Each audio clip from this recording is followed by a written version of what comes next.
American missiles crossed into Ukraine from Poland, despite the White House claiming it had cut all direct military support, according to CBS News. The serial numbers on those weapons matched U.S. arms sold days earlier to NATO countries under re-export agreements not disclosed to the public, as confirmed by CBS News and RBC Ukraine. Hours after the leak, Russia declared that all indirect shipments would be treated as acts of war and moved drone units closer to NATO's eastern border, RBC Ukraine reported. But Senator Lindsey Graham warned that this workaround could trigger the largest uncontrolled arms flow into a European war zone in modern history, according to RBC Ukraine. What seemed like a diplomatic loophole was actually the first move in a multi-front operation that Moscow had already predicted, as confirmed by CBS News and internal NATO documents.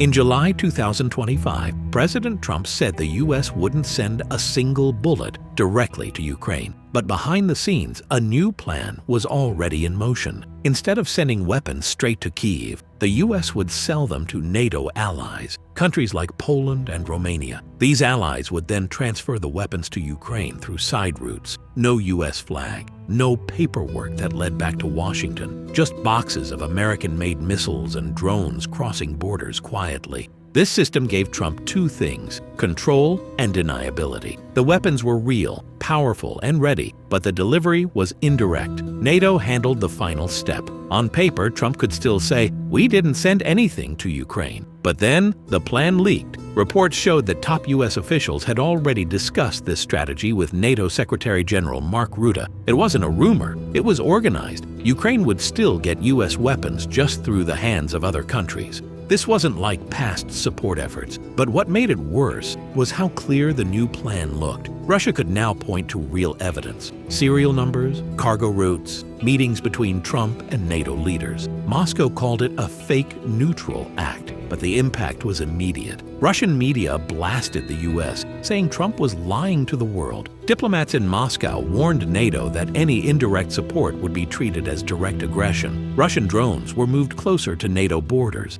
Now, Trump was cornered, but the only move left on the board was exactly what the Kremlin was counting on. After President Donald Trump said the U.S. might stop military aid to Ukraine unless Europe increases its own spending, the reaction inside NATO was immediate. According to RBC Ukraine, Trump's comments shocked European leaders and raised new fears that Ukraine could be left alone in its fight against Russia. In response, U.S. and NATO officials began looking for backup solutions. Instead of direct aid, weapons could be moved through allied countries using older agreements and indirect shipments. RBC Ukraine reported that some of these discussions involved transferring arms through Poland and other Eastern European states. The goal was to keep support flowing without triggering a political clash inside the U.S. government. But as Senator Lindsey Graham warned in an interview covered by RBC Ukraine, this improvised plan could lead to the largest uncontrolled flow of weapons into a European war zone in modern history. Without clear leadership from Washington, NATO would be forced to act individually, making the supply chain slower, riskier, and harder to coordinate. But while this workaround kept the appearance of unity, it revealed a deeper issue. As RBC Ukraine noted, Russian intelligence likely saw this not as strength, but as weakness. The alliance was no longer acting with one voice. It was adapting under pressure, reacting instead of leading. Short-term, Ukraine still received some weapons. But as Graham pointed out, the growing reliance on side deals and fragmented support was dangerous. It created tension among allies and exposed internal disagreements. Some leaders feared making decisions without U.S. backing. Others worried about being left with the political cost if things went wrong. And so, the very effort to keep the alliance working became a sign of how fragile it had become. Trump's team believed the crisis was under control, but they were about to learn that this stopgap solution was exactly what the Kremlin wanted them to do.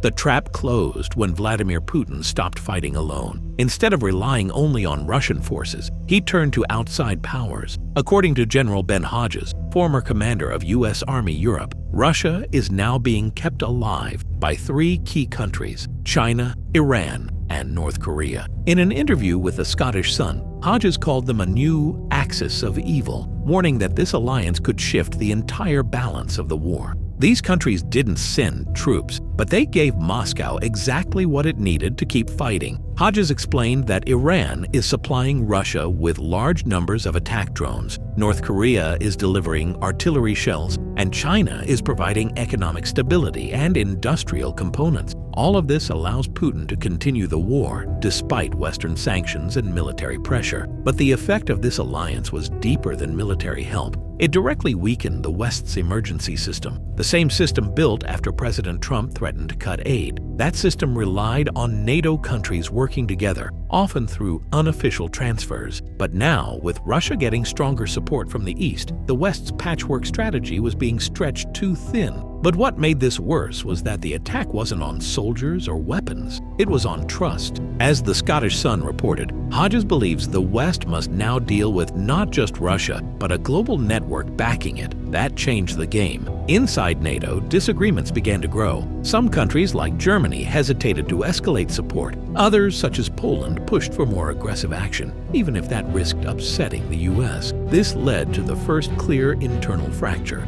Hodges told the Scottish Sun that this new alliance is far more dangerous than people realize, and that the West risks losing if it doesn't recognize the full scale of the threat. Allies started to disagree, not just on how to fight, but why they were fighting. The alliance was damaged, the defense was no longer unified, and the situation was about to reach its most dangerous point yet.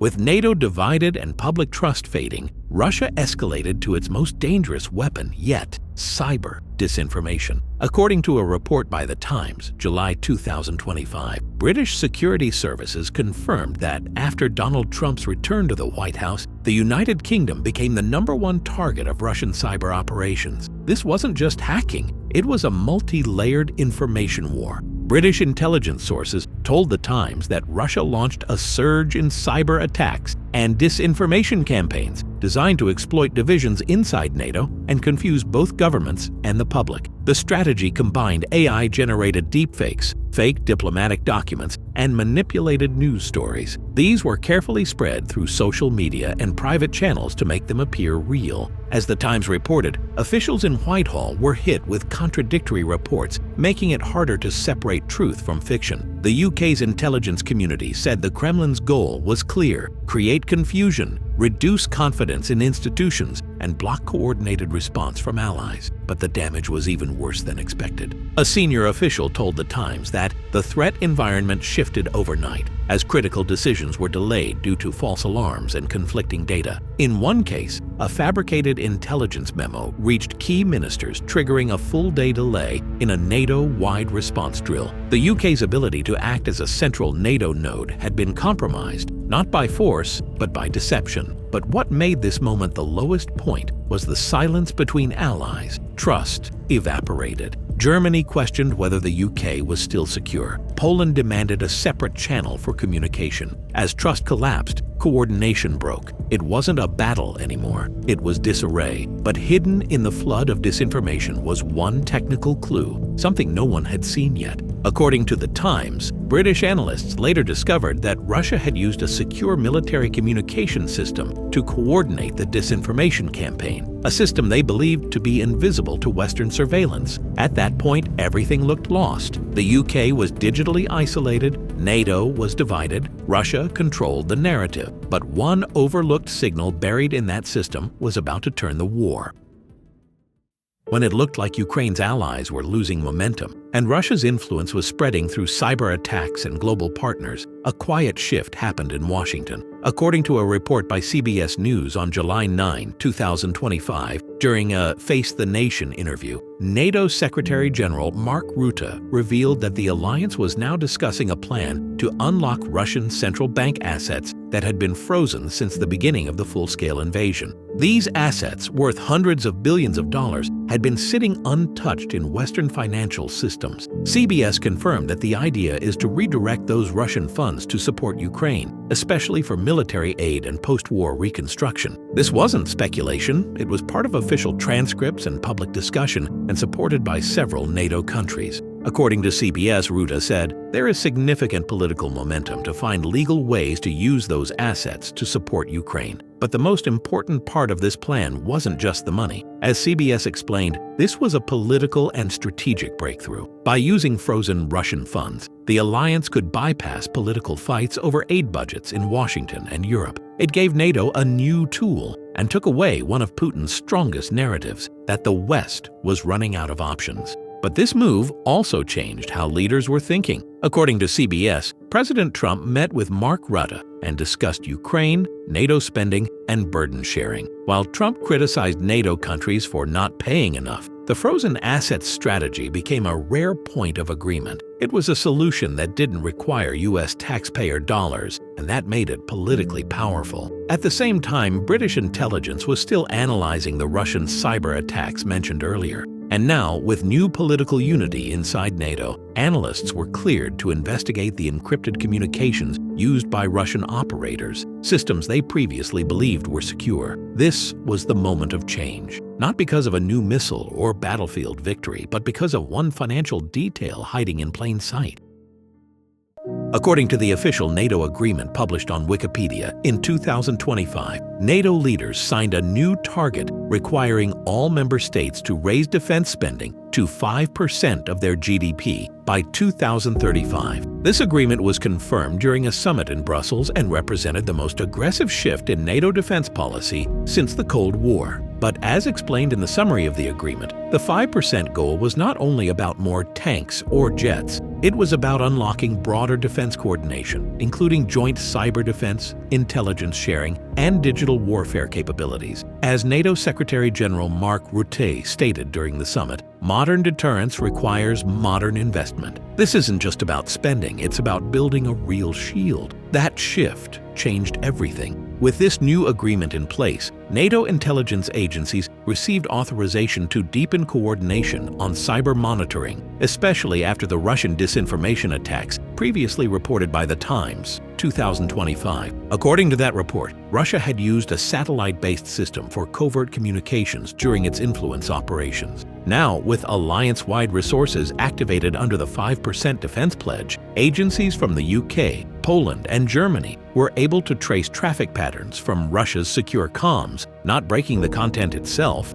but as stated by NATO's Digital Warfare Task Force, cited in the Wikipedia article, they mapped the origin and destination of encrypted messages across military networks. But this was more than just metadata. It became a live diagram of Russia's command and control. They couldn't read the messages, but now they knew who was talking to whom and how often. As NATO cyber analysts noted in internal strategy papers referenced on Wikipedia, you don't need to read the enemy's message if you can watch the shape of their network in real time. But the real turning point came when that same traffic map revealed something else, a sudden spike in encrypted activity between Russian cyber units and civilian infrastructure nodes in Western Europe. Analysts flagged the pattern as preparation for a synchronized cyber attack focused on energy systems. This discovery, only possible through the expanded access granted under the 5% initiative, gave NATO advance warning of the next strike. And so the unexpected weapon wasn't a missile. It was pure information, activated by a budget decision no one had taken seriously until now. With a full map of enemy communications and knowledge of their next move, NATO and its allies were no longer reacting. They were about to respond, and this time they would be ready.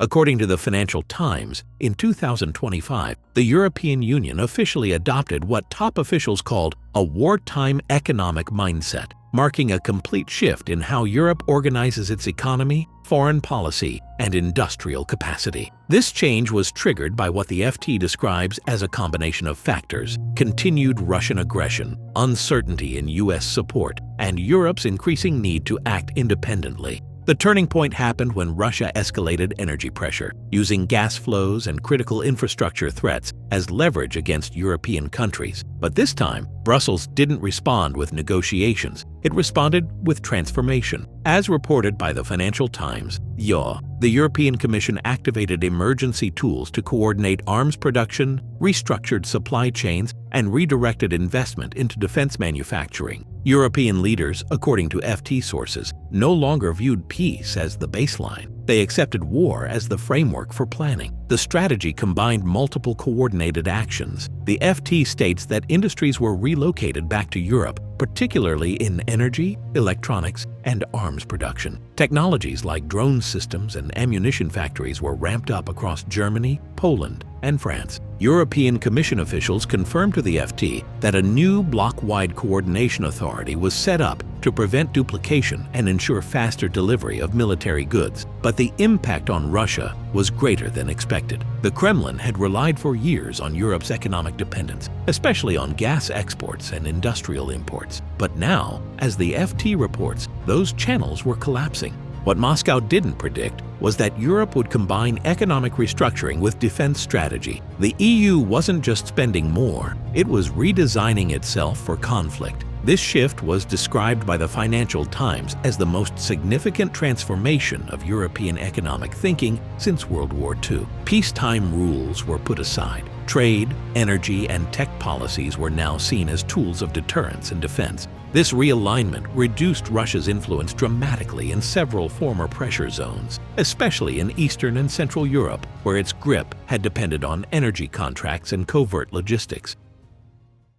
But as the FT concluded, Russia would now have to rebuild, reorganize, and possibly seek new global partners to regain strategic positioning. And no one in Brussels or Berlin could say how long that process would take or what shape it would take next. Europe had survived the economic assault. It had responded with a new model of power,